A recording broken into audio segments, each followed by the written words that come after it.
September 17కు స్వాతంత్ర భారతదేశ చరిత్రలో ప్రత్యేక స్థానం ఉంది. 1948లో ఇదే రోజున హైదరాబాద్ సంస్థానం భారతదేశంలో విలీనమైంది.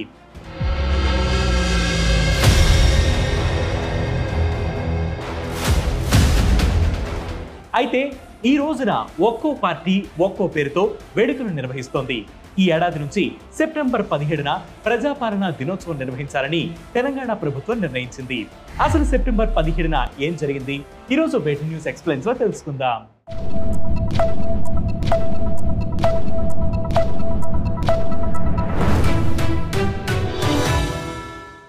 1947కి ముందు భారతదేశం అనేక సంస్థానాలుగా ఉండేది.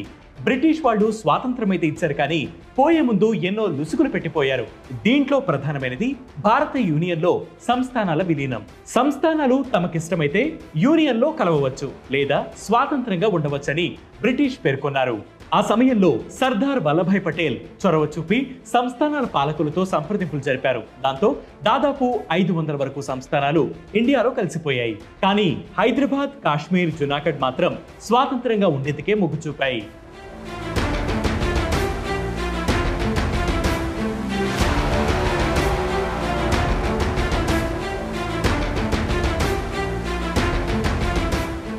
హైదరాబాద్ను ప్రత్యేక దేశంగా గుర్తించాలని నిజాం రాజు డిమాండ్ చేశాడు.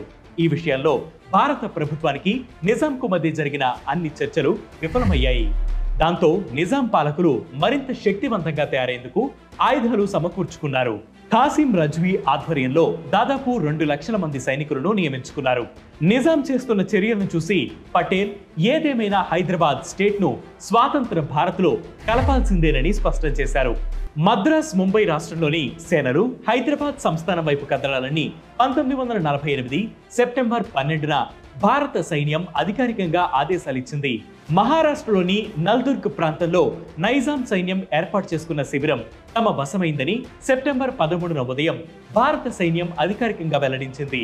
ఆ రోజునే సైనిక చర్య ప్రారంభమైందని కూడా ప్రకటించింది.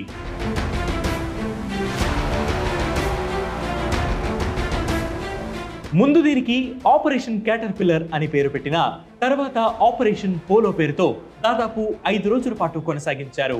తమ ఓటమి తప్పదని పూర్తిగా అర్థమయ్యాక 7వ నిజాం మీర్ ఉస్మాన్ అలీ ఖాన్ సీజ్ ఫైర్ ఆజ్ఞలను జారీ చేశాడు. యూనియన్ సైన్యాన్ని నిలువరించేందుకు నిజాం సైనికులు, రజాకార్లు టేకుమట్ల దగ్గర ఉన్న మూసీ వంతెనను పేల్చాయి. దాంతో సైన్యం హైదరాబాద్ నగరానికి చేరుకునేందుకు ఒకరోజు ఆలస్యమైంది. సెప్టెంబర్ 17న సాయంత్రం 5 గంటలకు భారత సైన్యం సికింద్రాబాద్ చేరింది.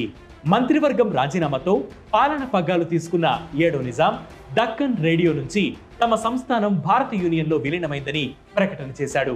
చివరికి నైజాం సైన్యాధిపతి ఎల్డ్రూస్ మేజర్ జేఎన్ చౌదరి ముందు లొంగిపోయారు. చట్టరీత్యా రాజ్యాధినేతగా నిజాం మీర్ ఉస్మాన్ అలీ ఖాన్ కొనసాగారు. అయితే ఈ సెప్టెంబర్ 17ను ఒక్కో రాజకీయ పార్టీ ఒక్కోలా అభివర్ణిస్తూ వచ్చింది. నిజాం సంస్థానం భారత యూనియన్లో కలిసిపోయినందున విలీన దినోత్సవమని కొన్ని పార్టీలు, నిజాం నిరంకుశ పాలన నుంచి ప్రజలకు విముక్తి లభించినందున విమోచన దినోత్సవం అని మరికొన్ని పార్టీలు జరుపుకుంటున్నాయి.